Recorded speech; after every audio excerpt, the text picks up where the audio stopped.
Let's go. Greatest day of the week. It's here, finally. I'm back. Sorry I missed out. Missed seeing you guys last week. I had a baseball game, but I'm back and better than ever. We got a really special guest today, Spencer Boyd. He's the best. He's a co-founder of a nonprofit named Soul Bros. So we're gonna get him on here shortly, and we're gonna have a great show today, everybody. I'm going to invite him here. Let's go. There we are. Let's go. What's up, Spencer? How you doing, man? Good. How are you doing, man? It's Friday. Greatest day of the week, dude. Let's go. Let's go. Beautiful Friday. Beautiful Friday. Yes, sir. Yes, sir. So, like I said, Spencer, you're the co-founder of Soul Bros. What motivated you to start your own nonprofit? Yeah. So I started my nonprofit back in 8th grade with two of my best friends. We were on the way to a little polo match. It was a fundraiser that I went to every year with my mom because one of our family friends had this nonprofit, and we went every year to support him and stuff. And one year I went with my two friends because I wanted to make it more exciting for me. And we were just talking about all the latest shoes that we had seen dropped, all the new KD6s and stuff, because this was like in that phase. And my mom was driving, and she didn't like that. She was like, "Spencer, I'm gonna buy you a pair of shoes. It's like $300 when you're gonna outgrow them in a few weeks." And we were like, "Oh, okay, I guess I get it." And then she also told us a story about how there were kids in Jamaica that had no shoes. And then we were actually like, "Okay, so what can we do?" Because we never really thought of that, because we were just these little 12-year-old kids in Cincinnati that we didn't really think about kids that didn't have shoes, because shoes seems like such a basic thing that we all have. So from there, we just kind of started to see what we could do to help these people, and we just started collecting shoes from there. Dude, that's awesome. So, how many total shoes have you guys collectively donated? Yeah, we've sent about 7,000 pairs of shoes to a few places in the country. I mean, in the world. That's awesome. So, you mentioned your mom, obviously that passion for philanthropy. How important was that in your life and moving forward?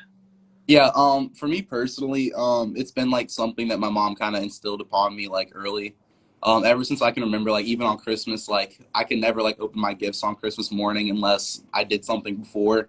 So every Christmas morning, my mom and my cousins and I would go downtown, and we'd feed breakfast to the homeless people, because it was like giving back before we actually got something that a lot of people didn't get to get on Christmas. So for me personally, I've always done stuff like that, and just doing this soul bro things with my friends has made me more passionate about it, just because doing something with your friends and with people you love is always going to be more enjoyable than doing something you're not necessarily super into.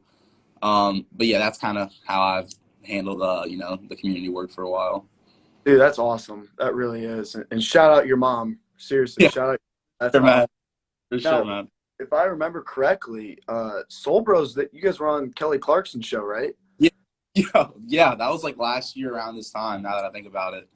That was last year in February. It was right before Corona hit.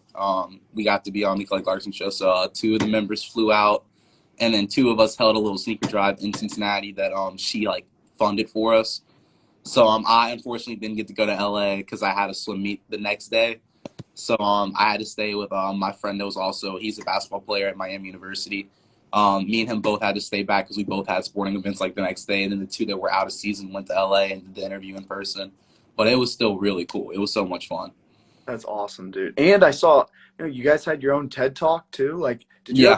Did you ever think like at the beginning of all this back in 8th grade that you guys would be here today and do all this awesome No, stuff? I literally thought that it was going to be like a 1 year thing, like a thing that we did like maybe 1 year. We collect a few shoes and we send maybe 100 pairs of shoes somewhere, and it's like, oh, we did a big community service project in 8th grade, and didn't think it was going to be something that continued and continued and continued. And definitely not like Kelly Clarkson show or TED Talk or anything. I was very shocked about the TED Talk. I remember when I found out I was doing that, I think in like June.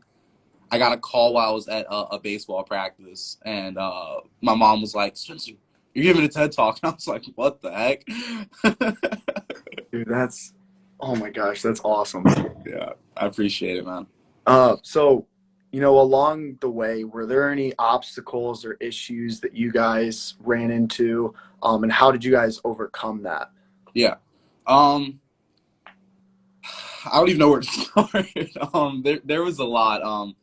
When we started, we were clueless. We didn't know what we were doing. When we were 12, we had this idea, and then we didn't really know how to, go about this idea. But we knew that we really wanted to do it, and we knew that if we surrounded ourselves with people who put the right people to help us, the right people to support us, then we could do it. But I will say, it's always been difficult, whether it was just like the time management or just how to set up all these things. We were all four of us were athletes. There's five of us now actually. But all four of us, all five of us are athletes. The three of the four original were college athletes, and then one isn't. So we were always bouncing around from practice to practice, school practice, and then having to throw in these meetings and stuff and throw in these fundraisers and things like that. So it was a little difficult when it came to that. And then we also had, there's three founders. We added two of our members, and then we had to let one go because of just personal things, and it just wasn't really working out. And he was our friend, and that was difficult. As much as I love working with my friends and stuff, it's not easy, because you have to figure out how to keep the personal relationship and the business relationship separate and things like that, and it's not necessarily the easiest thing. And me and that friend, we're on good terms now, but there was definitely a damp in the relationship for a while. Yeah, those were probably two of the biggest issues. Geez, so going keeping on the nonprofit aspect, what advice do you have for others wanting to start their own nonprofit? Yeah.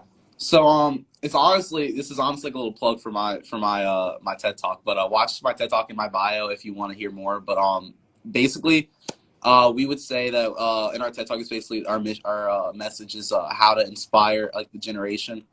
And honestly, I feel like that is exactly how you also would start a nonprofit. So the steps that we say is you got to surround yourselves with people who tell you that you can.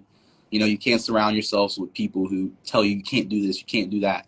And things like that. And honestly, when you're passionate about something, you'll always find a way, especially, like I said, if you have people around you that are supporting you and, helping you get that guidance and all that, and using the resources around you. So yeah, if you want to start a nonprofit, figure out something that you want to do, figure out something you're passionate about, get some good people around you that'll support you and always tell you that you can, or they're not going to tell you no. If they think you can do it, they'll give you advice on how to do it versus just being like, no, you can't do it. Yeah. And just things like that. I feel like those are two of the biggest things that I could possibly say. Dude, I love these positive vibes on this Friday. Positive Friday, absolutely. Yes, sir. This great weather. It's beautiful out, and so heading into the weekend, let's get a little bit to know you more. What is your go-to good vibes song? Oh, I'm a big music guy. So right now there's a lot of good music out, but I'm really liking Tequila Shots by Kid Cudi on Man on the Moon 3. Yes, sir. Yes. It's something about it. It's just the way that song makes me feel. It's a good song right now. I'm liking it. Great pick. Do you like Man on the Moon 3? Is it? Yeah. You a big fan? I thought there were some bangers throughout that for sure. Absolutely. Yes, sir. Now it is March, so March Madness is here. Yeah. Who do you have winning your bracket this year? It's a really weird year. It's a really weird year because none of the top teams are up there this year. The teams that you're used to seeing. Gonzaga's looking nice like always. They're looking nice. But I would really love to see a little Big Ten action in the Final Four or something. I would like to see a little Michigan in the Final Four. Why not? Ooh, Michigan. Michigan's I'm feeling a dark horse Michigan this year. Okay. I'm right there with you with the Big Ten vibe, but I'm gonna go with Illinois. Okay. The Illini. I don't know. Is there something about this year? I'm Absolutely. So maybe they'll face each other in the Final Four in the national championship game. That'd be hype. That'd be hype.